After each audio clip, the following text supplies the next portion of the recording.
Bien, buenos días, buenas tardes a todos. Vamos a cerrar el tema 7 con una sesión de problemas resueltos que tenéis a vuestra disposición en la plataforma de la asignatura.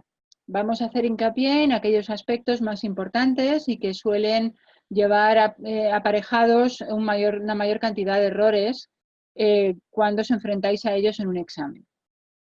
De manera que vamos a comenzar con un problema que tiene nombre y apellidos, es la ecuación del telégrafo. Como buena ecuación hiperbólica tiene una derivada parcial segunda respecto al tiempo y una derivada parcial segunda respecto al espacio, pero además esta ecuación tiene la función incógnita como sumando y también su derivada primera respecto al tiempo.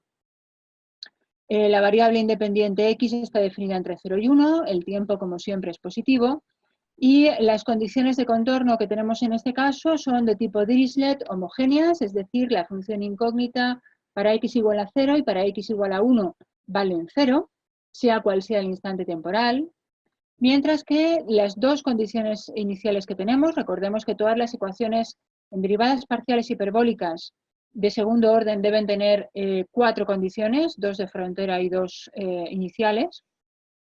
La primera condición inicial, que es la que nos dice el valor de la condición inicial en el instante 0, es seno de pi x, mientras que la variación respecto al tiempo en el instante inicial es 0. ¿Vale? Muy bien, se nos pide que resolvamos este problema con dos técnicas, la técnica explícita y la técnica implícita. Ambas sabemos que son de orden 2 en ambas variables. ¿De acuerdo? Se nos pide en dos casos que calculemos la aproximación de la solución en el instante 0,5 con un paso espacial de una décima y un paso temporal de 5 milésimas. ¿Vale? Se nos pide que planteemos y resolvamos el problema con las dos técnicas y que comparemos los resultados. ¿De acuerdo? Muy bien. Empezamos haciendo la partición de los intervalos. Cuando hacemos esa partición, estamos definiendo tanto los pasos espacial y temporal como los vectores de nodos. Recordemos que los vectores X y T, que son nuestros vectores de nodos, van a ser denotados con subíndices. El subíndice I denota la variable espacial, el subíndice J a la variable temporal. Y el índice I, por tanto, va a variar desde 0 hasta nx. Es recomendable recordar que para los índices I igual a 0, I igual a nx, ya sabemos cuánto vale la función incógnita. Y en el caso de la variable temporal, los índices J varían desde 0 hasta nt.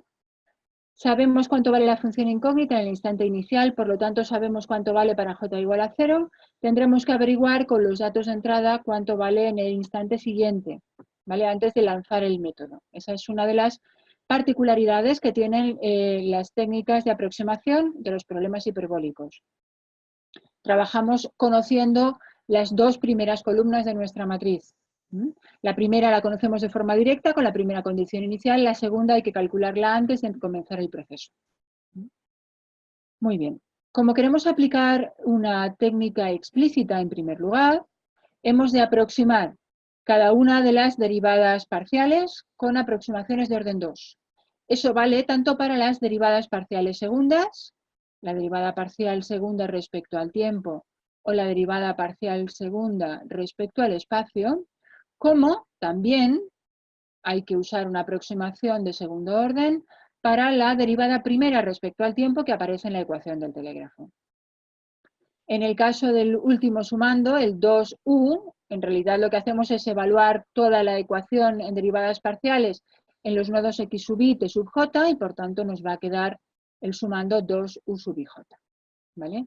Recordemos que cuando hacemos una aproximación de una derivada parcial respecto al tiempo, el paso que usamos es el paso k y los índices que van cambiando son los índices j, mientras que aproximando una derivada parcial respecto a x, los índices que varían son los i's y el paso es el h. ¿Vale? En este caso h cuadrado o k cuadrado porque son aproximaciones de derivadas de segundo orden. Bien, una vez hemos discretizado, lo que hacemos es agrupar los coeficientes de las mismas variables, ¿vale? ¿Dónde aparece la función incógnita en los nodos que pretendemos calcular en cada paso? Bueno, pues los u sub i j más 1 son los que yo he de despejar a la izquierda del signo igual y los calcularé a partir de los valores u sub ij o u sub ij menos 1, es decir, a partir de los valores de las dos columnas anteriores. Cuando yo agrupo esos coeficientes, me queda que el u sub ij más 1 tiene como coeficiente, por una parte, el 1 partido k cuadrado y por otra parte, el 1 partido 2k. De manera que a la izquierda del signo igual me queda mi incógnita u sub ij más 1, es decir, los elementos centrales de la columna j más 1, por una constante que luego podré pasar dividiendo al otro lado. ¿De acuerdo? ¿Qué queda a la derecha del signo igual?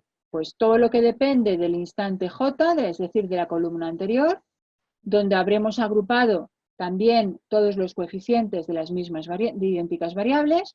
Los u sub ij me aparecen en primer lugar aquí. Yo tengo menos 2 u sub ij partido k cuadrado, que pasa al otro lado con signo más.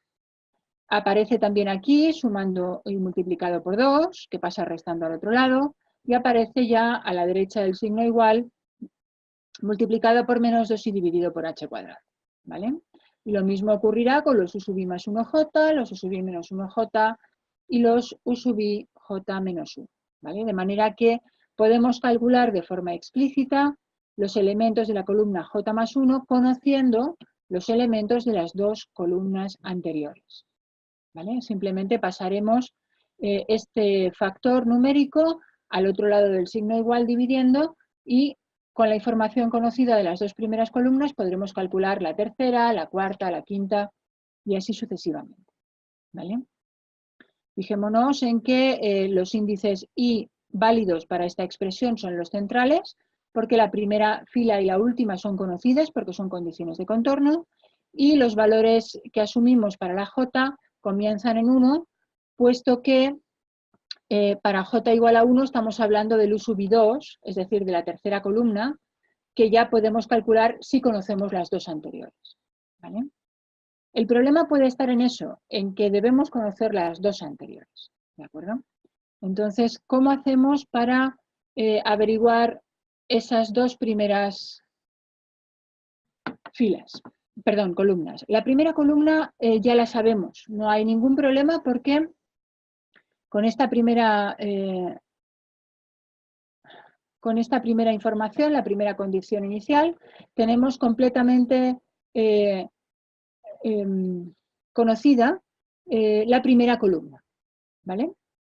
La segunda columna a priori no la tenemos. Lo que ocurre es que la podemos calcular de la misma forma que hicimos con la ecuación de ondas en la clase de teoría. ¿Cómo lo hicimos en aquel momento? Bueno, pues lo que hicimos, y vamos a repetir ahora, es coger el desarrollo de Taylor de la función incógnita en el instante siguiente al 0, que es lo que pretendemos averiguar, y desarrollarlo en torno al instante 0. ¿Vale? De manera que tenemos la función en el instante 0 más su variación respecto al tiempo por la diferencia entre el instante 0 y el instante 0 más k, es decir, por k, más un medio de la derivada segunda por la diferencia al cuadrado. ¿Vale? Este sería el desarrollo de Taylor tal y como lo hicimos en clase de teoría para la ecuación de ondas. Ahora lo que hacemos es sustituir la información que conocemos de nuestro problema. ¿Quién es u sub x0? Pues es precisamente la primera condición de contorno, seno de pi x, con lo cual lo dejo como valor conocido. La segunda condición inicial me dice que u sub t de x0 vale 0, con lo cual directamente es 0 por k. Lo he dejado indicado para que quede claro, pero a partir de ahora no lo voy a poner. ¿De acuerdo? ¿Y qué hago con la derivada segunda respecto al tiempo de la función incógnita?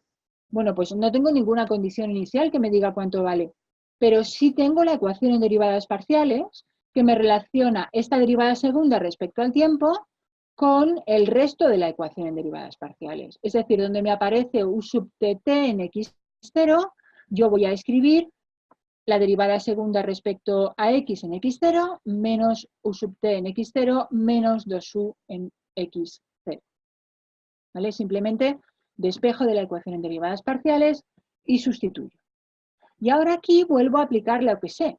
Es decir, yo sé que u sub t de x0 es 0, con lo cual a partir de ahora no va a aparecer.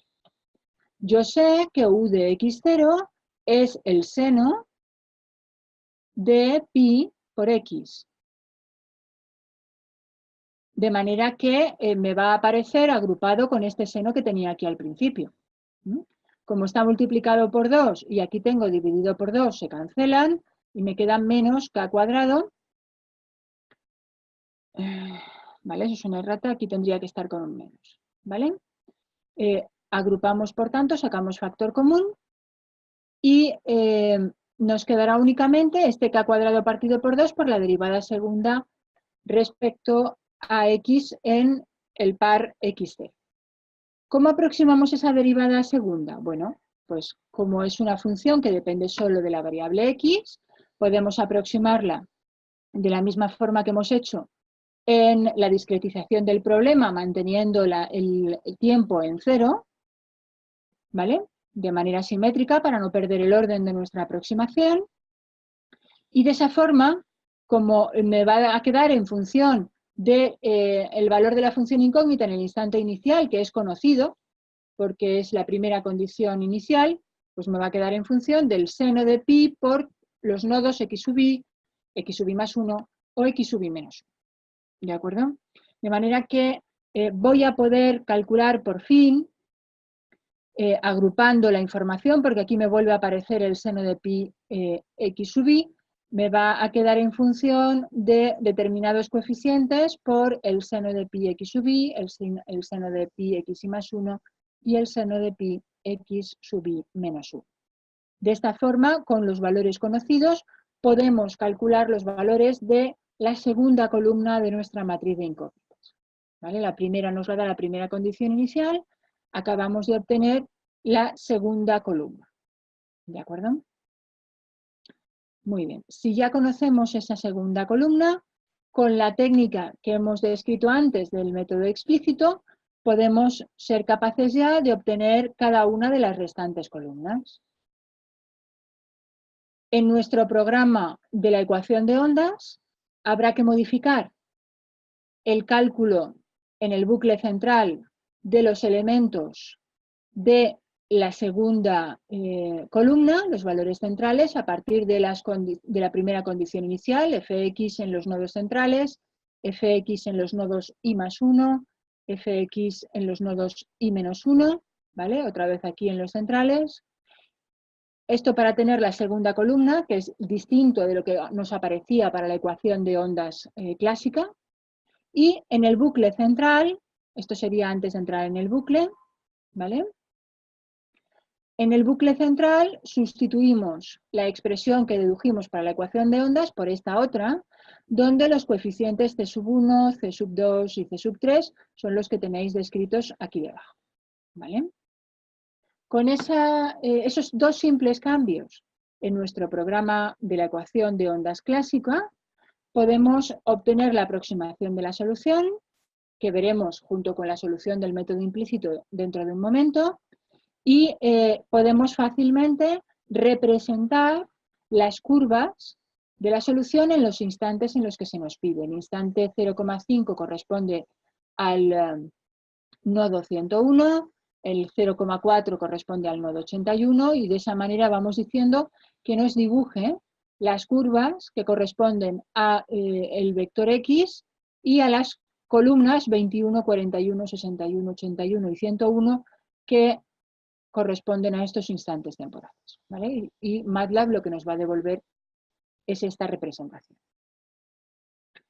Hay que tener en cuenta que no podemos leer el enunciado del problema y pretender irnos directamente a el programa y a su modificación, salvo que sea un problema exactamente igual a la ecuación de ondas. Porque todo lo que nosotros hemos calculado previamente para poder llegar hasta aquí no se puede improvisar. ¿De acuerdo? Yo he de hacer todo este desarrollo teórico para calcular la segunda columna de mi matriz, para calcular la forma general en la que puedo obtener una columna a partir de las dos anteriores, adaptándome a mi problema particular de este momento, porque si intento modificar directamente el programa que tengo hecho para la ecuación de ondas, en un 99,9% de ocasiones me voy a equivocar. ¿De acuerdo? Entonces, aunque al principio parezca pesado, es conveniente, siempre que tengáis que resolver un problema de ecuaciones en derivadas parciales, sea del tipo que sea, hacer el planteamiento a mano y solamente cuando tengamos claro ese planteamiento manual hay que irse al programa básico y modificarlo. ¿Vale? Es la forma más segura de evitar equivocarnos de principio a fin. ¿Vale? Bien. ¿Qué pasa cuando el método que se nos pide no es el método explícito, sino el implícito? En ese caso, utilizaremos también diferencias simétricas para tener orden 2 en ambas variables, pero la técnica es distinta. Fijémonos que lo que se hace para el método explícito es lo siguiente. Para las derivadas respecto al tiempo, la derivada de segundo orden y la derivada de primer orden, no hay ninguna diferencia. Utilizamos diferencias simétricas en el instante t sub j y nada más. ¿Qué ocurre con las derivadas parciales respecto al espacio? Ahí sí hay un cambio si trabajamos con el método implícito. Y es que en este caso lo que hacemos es calcular el valor medio de la aproximación en dos instantes distintos, el j más 1 y el j menos 1. Calculamos diferencias simétricas para aproximar la derivada segunda respecto a x en dos instantes y promediamos. ¿Vale? De esa manera mantenemos el orden 2 y mejoramos la estabilidad, que es la principal ventaja de los métodos implícitos. No lo hemos dicho en el apartado anterior, pero para que un método explícito converja, el parámetro de Courant tiene que ser menor o igual que 1. En el caso anterior, como la ecuación diferencial era distinta, no podíamos hablar del parámetro de Courant, pero os hemos pedido que utilizarais unos pasos H y K para los que sabíamos que el método converge. Puede darse el caso, al ser un método explícito, que elijamos unos valores de H y K para los cuales la técnica no converja, ¿de acuerdo? Con lo cual hay que ser cuidadosos. La ventaja del método implícito es que va a converger siempre, ¿vale? Y la contrapartida es que es un poco más pesado y un poco más complicado de planear y programar, pero no mucho más, ¿vale? Como os decía, la única diferencia está en este promedio de la derivada segunda respecto a x, que se aproxima en dos instantes distintos, el instante t sub j menos 1 y el t sub j más 1.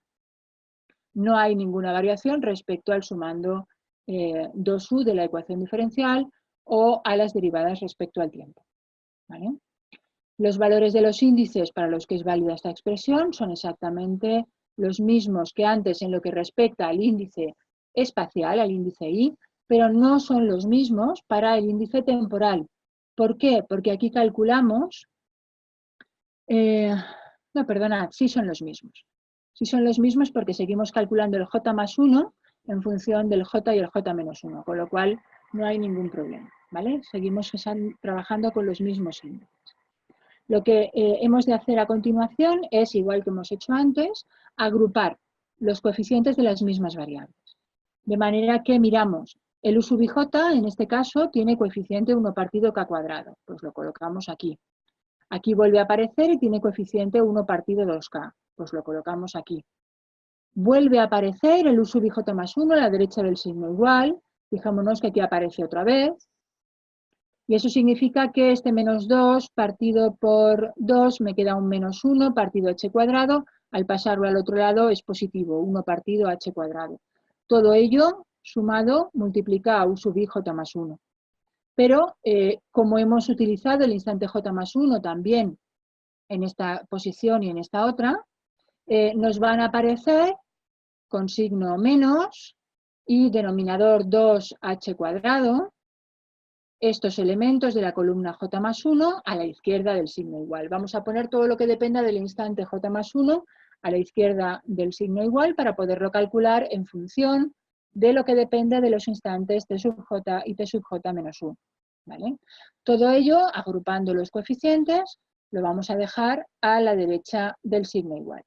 Fijémonos que tendremos las componentes centrales de la columna J, pero de la columna J-1 tenemos las componentes centrales y también las desplazadas a la derecha y a la izquierda, ¿vale? Los I más 1 y los I menos 1. ¿Eso qué significa? Significa que vamos a poder escribir fácilmente esta expresión, este sistema de ecuaciones lineal, de forma matricial, ¿vale? La forma matricial la vamos a describir a partir de ahora, pero antes de irnos a la siguiente transparencia, quiero recordaros que la aproximación que hemos hecho para, mediante el desarrollo de Taylor para aproximar la segunda columna de la matriz sigue siendo perfectamente válida cuando estamos trabajando con el método implícito. Por tanto, no lo vamos a repetir. Vamos a asumir que conocemos las dos primeras columnas a partir de las dos condiciones iniciales, tal cual hemos visto en el método explícito, ¿vale? Haciendo exactamente las mismas operaciones. Bien, si eso es así, nos movemos a la siguiente transparencia. Y lo que hacemos es tratar de escribir esa expresión con notación matricial. ¿De acuerdo? La notación matricial, esta expresión yo diría que no se corresponde con este problema. Sí, sí se corresponde, perfecto. Y la notación matricial es, a la izquierda del signo igual yo tengo una matriz A tridiagonal, puesto que me aparecía la función incógnita con los índices IJ más 1, I menos 1 J más 1, I más 1 J más 1. Esos coeficientes corresponden a la diagonal principal. Fijémonos que aquí la diagonal principal siempre toma los mismos valores. 1 partido k cuadrado más 1 partido 2k más 1 partido h cuadrado. Eso se repite en toda la diagonal principal. La diagonal superior y la inferior coinciden. Menos 1 partido 2h cuadrado, tanto en la diagonal superior como en la inferior. Y esos tres vectores definen mi matriz de coeficientes del sistema lineal. Recordemos que vamos a resolver este sistema lineal con Kraut. De manera que realmente yo no voy a construir esta matriz completa. Yo lo que voy a construir son los tres vectores diagonal principal, superior e inferior. ¿Vale? Pero me interesa escribirla a mano con las expresiones que tiene cada elemento distinto de cero para luego poder hacerlo correctamente cuando programo. ¿Vale? ¿Qué es lo que tenemos al otro lado del signo igual? Al otro lado del signo igual tenemos la columna J con un coeficiente constante que es 2 partido k cuadrado menos 2. ¿Vale? Y esto, por tanto, es un vector columna. A continuación tengo la columna J menos 1 multiplicada por una matriz B mayúscula, que será nuevamente una matriz tridiagonal. ¿Por qué? Porque los elementos del instante J menos 1 aparecían en las posiciones espaciales I menos 1 e I más 1. Por tanto, tenemos una matriz tridiagonal, nuevamente. Eso sí, cuando yo multiplique mi matriz B por la columna J más 1, lo que tendré será un vector, que sumado a este otro vector será el vector de términos independientes de mi sistema lineal que utilizaré para llamar a Kraut y resolver. ¿Vale? A Kraut le daré las tres diagonales de la matriz A y el vector resultante de todas estas operaciones, que será el vector de términos independientes del sistema. Muy bien. Por tanto, nos falta averiguar qué estructura tiene esa matriz B. La estructura en cuestión es la que podemos ver en esta transparencia. La diagonal principal, que parece mucho salvo algunos signos, a la que teníamos en la matriz A, 1 partido 2k, menos 1 partido k cuadrado, menos 1 partido h cuadrado en la diagonal principal. Y las diagonales superior e inferior también son iguales y, de hecho, son los valores opuestos a los que teníamos en la matriz A. En este caso, 1 partido 2h cuadrado.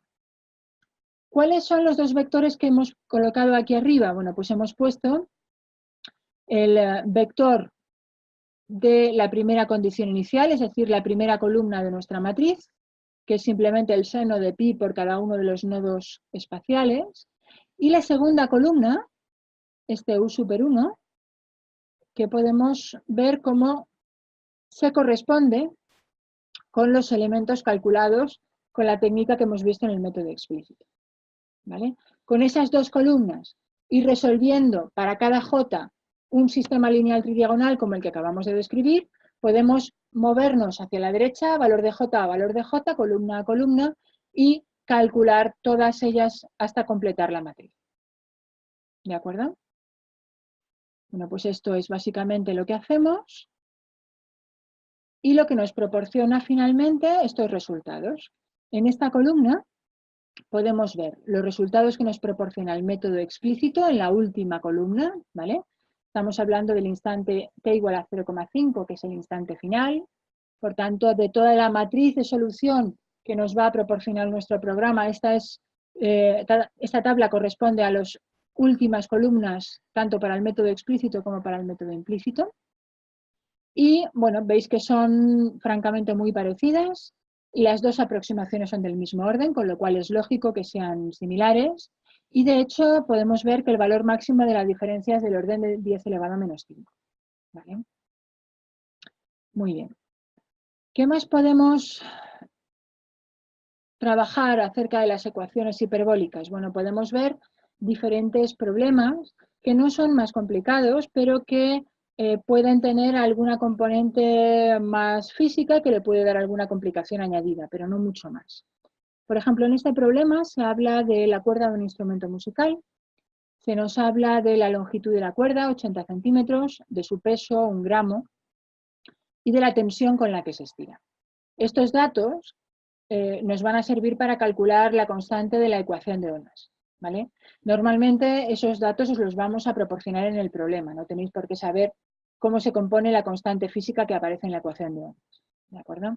En este caso os lo damos en la solución. En un hipotético problema de examen os diríamos exactamente cuál es el coeficiente que aparece en la ecuación en derivadas parciales. Lo siguiente sí es posible que se os pueda plantear en un problema de examen, que es la forma en la que os proporcionamos las condiciones iniciales. En este caso os decimos que en un punto a 20 centímetros de un extremo de la cuerda, se tira de ella hasta una altura de 0,6 centímetros respecto a la posición de equilibrio, es decir, a la posición normal, y luego se suelta. Estamos diciendo cuál es la posición inicial de la cuerda y cuál es su velocidad inicial.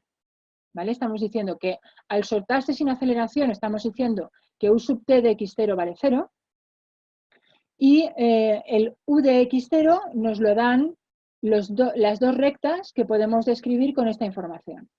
El punto desde el cual tiramos hacia arriba y la altura a la que llega. ¿Vale? Eso lo veremos a continuación. El resto del problema es totalmente clásico.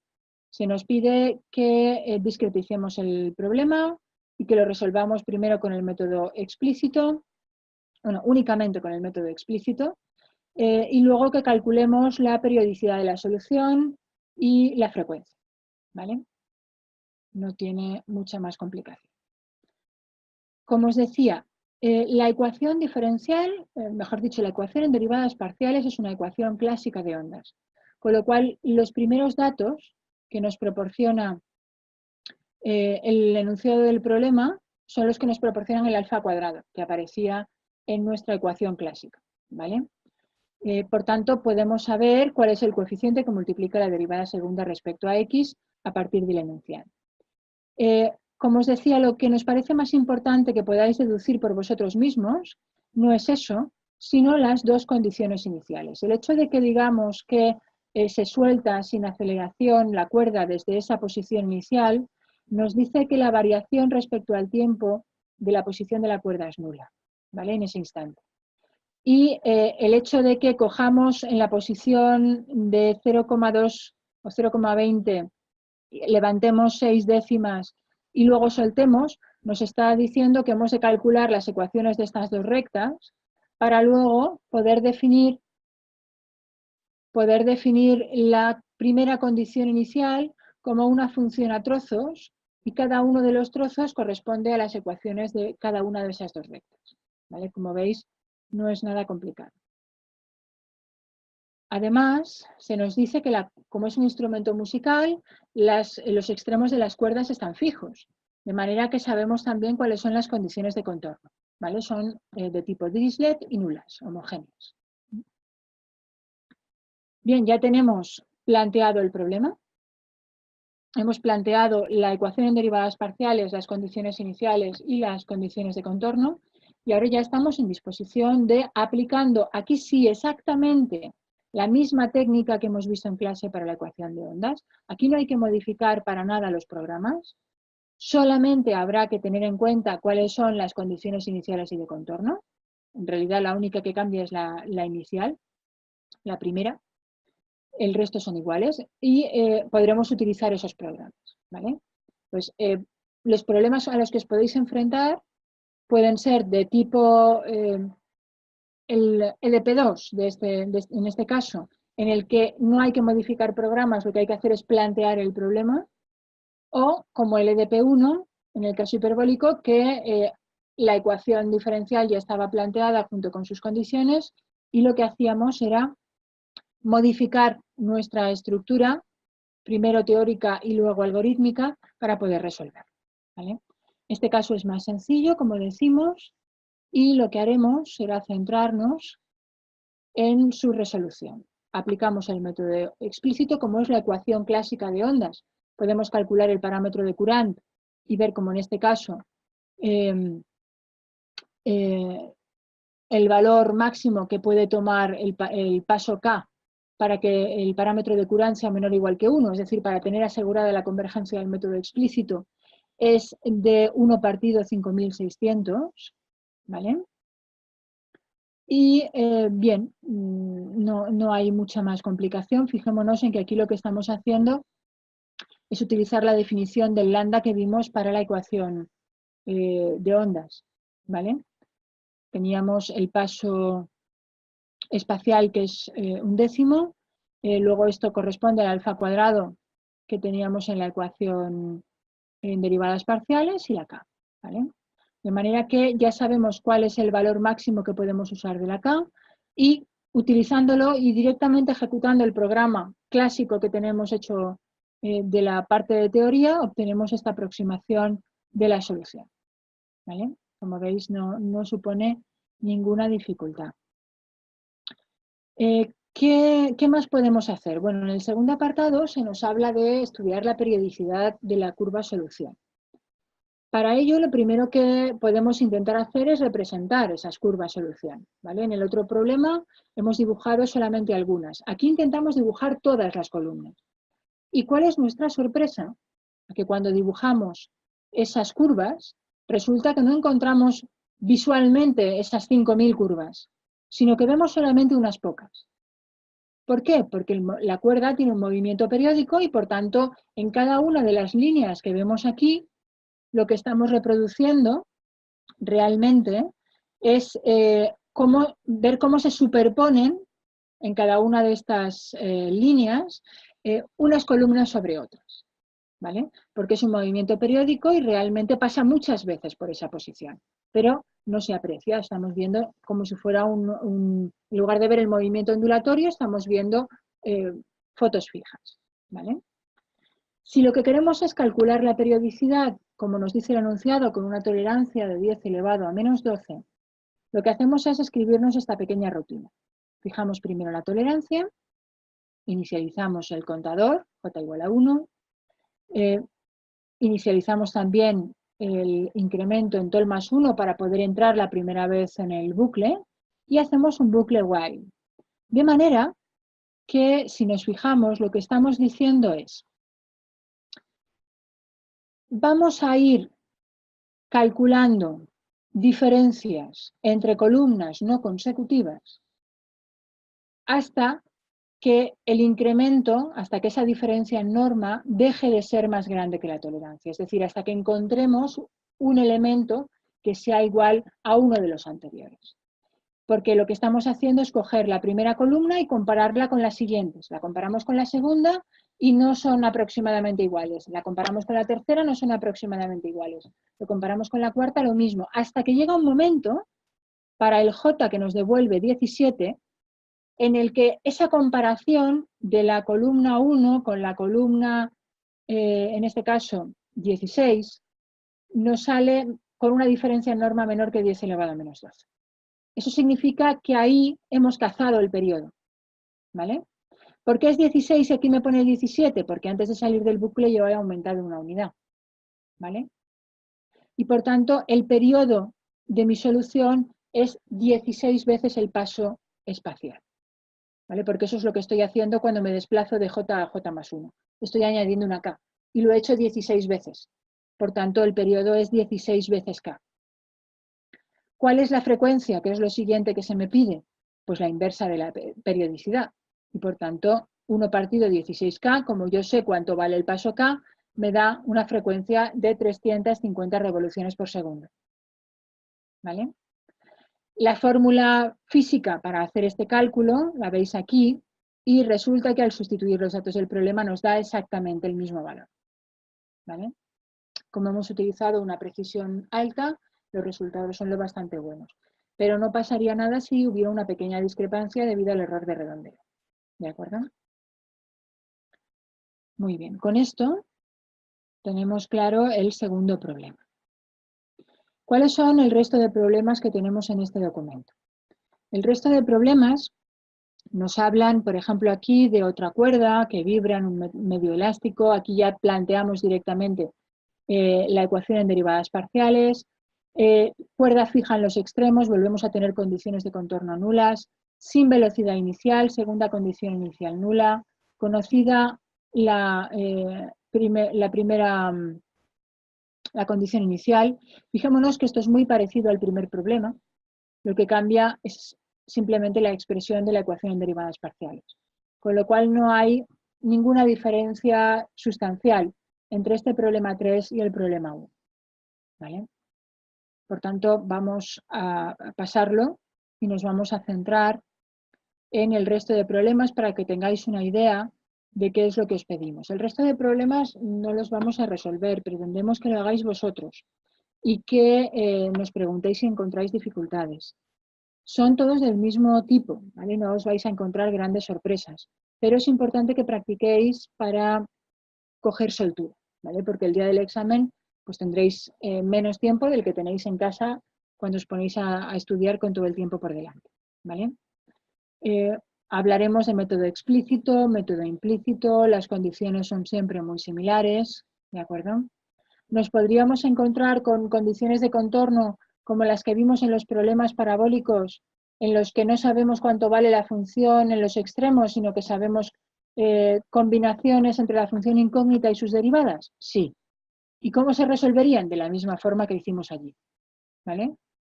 Cogiendo todos los valores de los índices y utilizando las condiciones de contorno para sustituir aquellos valores que aparecen en la primera ecuación y en la última que se salen de rango, ¿vale? Por lo demás, como podéis ver, son problemas siempre similares. En este caso, además, tenemos la solución exacta del problema, con lo cual podemos comprobar si los resultados que tenemos son correctos o no y calcular el error exacto en cada uno de los casos. ¿Vale? Veis que son todos más o menos parecidos. ¿De acuerdo? Cosas que podéis hacer a la hora de prepararos para el examen. Por supuesto, reproducir los problemas que tenéis ya resueltos y que os acabo de comentar sin mirar, mirando solamente el enunciado, tratar de resolver vosotros a mano primero, programando después y ejecutando en último lugar, para comprobar finalmente que los resultados que obtenéis son los mismos y luego probar con los problemas propuestos. Yo empezaría con los que tienen la solución exacta porque nos da una mayor tranquilidad y luego por el resto, ¿vale? No hay mayor dificultad en resolver estos problemas, son bastante mecánicos. La dificultad puede estar en hacer el planteamiento teórico desde el principio con tranquilidad para no equivocarse, porque si no hacemos bien ese planteamiento inicial, lo que luego cambiemos en nuestro programa estará mal, ¿vale? Con lo cual hay que ser precavidos y tenerlo en cuenta. ¿De acuerdo? Bien, pues hasta aquí lo que os tenía pensado contar hoy. No hay mayor dificultad. Lo que nos falta por ver en las clases que faltan la semana que viene va a ser el tema 8, que son problemas elípticos, tanto teóricos como prácticos. ¿Vale? Vamos a ver el desarrollo teórico con el ejemplo clásico que vemos siempre en las transparencias de teoría y procuraremos hacer algún otro problema para que vayáis lo mejor preparados posible al examen. ¿De acuerdo? Pues nada, lo dejamos aquí. Trabajad mucho y que paséis buen fin de semana.